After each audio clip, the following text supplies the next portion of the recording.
샬롬, 이동춘 목사입니다. 오늘도 여러분의 삶이 주님의 평안으로 가득하시길 기원하며 하나님의 말씀을 전하겠습니다.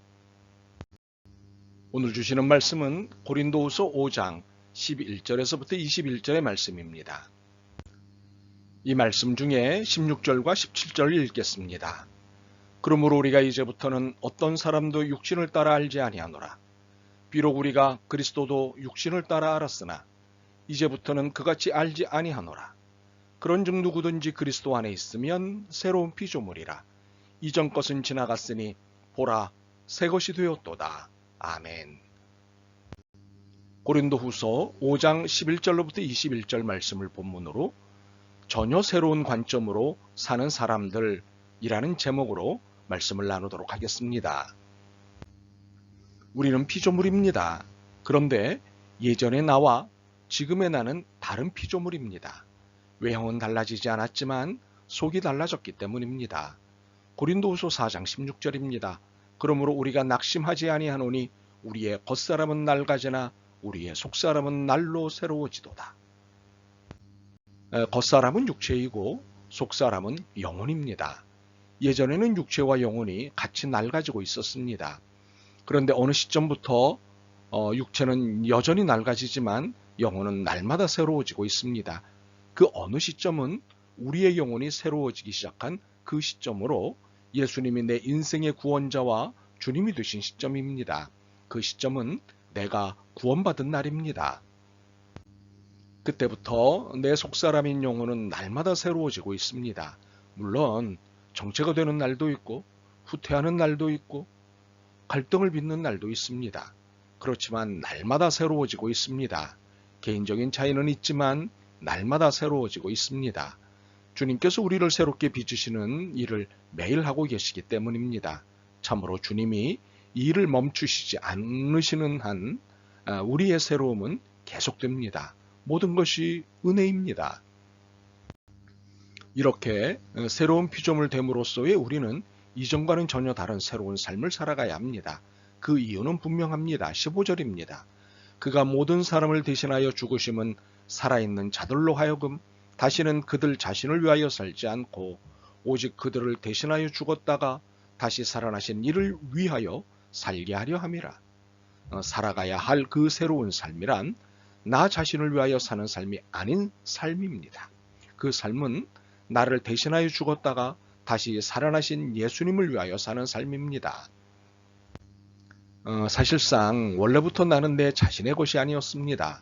하나님이 주인이셨습니다. 그런데 주인을 무시하고 자기 멋대로 독립선언을 하고 독립생활을 하였지만 이것은 죄의 노예가 되어 죄 가운데 산 것입니다. 결국 죽을 수밖에 없는 상태가 되었습니다. 그런데 14절의 은혜가 나타났습니다. 그리스도의 사랑이 우리를 강권하시는도다. 우리가 생각하건대 한 사람이 모든 사람을 대신하여 죽었은즉 모든 사람이 죽은 것이라. 예수님이 나와 우리를 위해 죽으심으로 죄와 죽음에서 해방되고 구원받을 수 있었던 것입니다. 그래서 새로운 피조물이 될 수 있었습니다. 이로써 원래 자리로 돌아간 것입니다. 내 삶의 주인은 원래부터 내가 아니라 예수님이시기 때문입니다. 그러므로 우리는 마땅히 억지로가 아닌 기쁨으로 새로운 피조물됨을 사는 것입니다. 그런데 새로운 피조물됨의 태도에는 으뜸되는 원칙이 있습니다. 그것은 새로운 피조물됨이 모든 판단의 절대 기준이어야 한다는 것입니다. 16절입니다. 그러므로 우리가 이제부터는 어떤 사람도 육신을 따라 알지 아니하노라. 비록 우리가 그리스도도 육신을 따라 알았으나 이제부터는 그같이 알지 아니하노라. 여기서 안다는 말은 판단한다라는 뜻입니다. 그리스도 안에서 거듭난 새로운 피조물인 우리는 더 이상 육신의 관점, 세상적인 관점으로 사람들과 사건들을 판단하지 않아야 합니다. 이는 예수님에 대해서도 마찬가지입니다. 모든 판단의 기준이 거듭남에 있어야 합니다. 전혀 새로운 관점에서 판단해야 합니다. 이것이 새로운 피조물됨의 제1원칙입니다. 그 전혀 새로운 관점의 대표적인 것이 18절과 19절입니다. 모든 것이 하나님께로서 났으며 그가 그리스도로 말미암아 우리를 자기와 화목하게 하시고 또 우리에게 화목하게 하는 직분을 주셨으니 곧 하나님께서 그리스도 안에 계시사 세상을 자기와 화목하게 하시며 그들의 죄를 그들에게 돌리지 아니하시고 화목하게 하는 말씀을 우리에게 부탁하셨느니라. 무엇입니까? 화목입니다. 화목의 관점에서 사는 것이 전혀 새로운 관점입니다. 화목은 두 가지 의미를 가지고 있습니다. 화해와 평화입니다. 화해란 다툼을 그치고 좋지 않은 감정을 푼 것입니다. 평화란 전쟁이나 분쟁 따위가 없는 평온함입니다. 바로 이 화해와 평화의 의미인 화목이 모든 새로운 피조물의 삶의 관점이고 판단 기준이어야 합니다. 18절에 분명히 말씀하십니다. 우리에게 화목하게 하는 직분을 주셨다. 19절에서도 분명히 말씀하십니다. 화목하게 하는 말씀을 우리에게 부탁하셨다. 그래서 우리의 또 다른 이름은 화목입니다. 새로운 피조물로서 평생 매일 추구해야 할 가치이자 판단의 기준이 화목입니다. 그러므로 모든 사람과 모든 사건에 화해를 시키고 평화를 만들기 위해 헌신하고 희생해야 합니다. 이것이 새로운 피조물 됨입니다. 그런데 이렇게 모든 피조물들 사이에 화목을 위해 사는 것이 하나님과 화목하는 행위라는 사실입니다. 20절입니다. 그러므로 우리가 그리스도를 대신하여 사신이 되어 하나님이 우리를 통하여 너희를 권면하시는 것 같이 그리스도를 대신하여 간청하노니 너희는 하나님과 화목하라.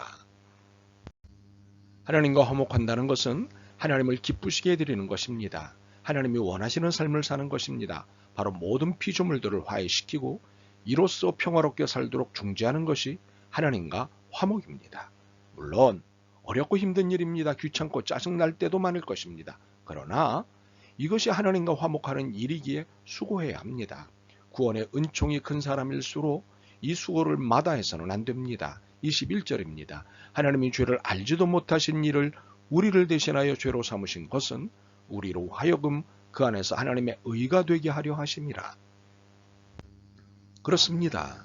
이러한 어마어마한 구원의 은총을 입은 우리는 이 수고를 마다해서는 안 됩니다.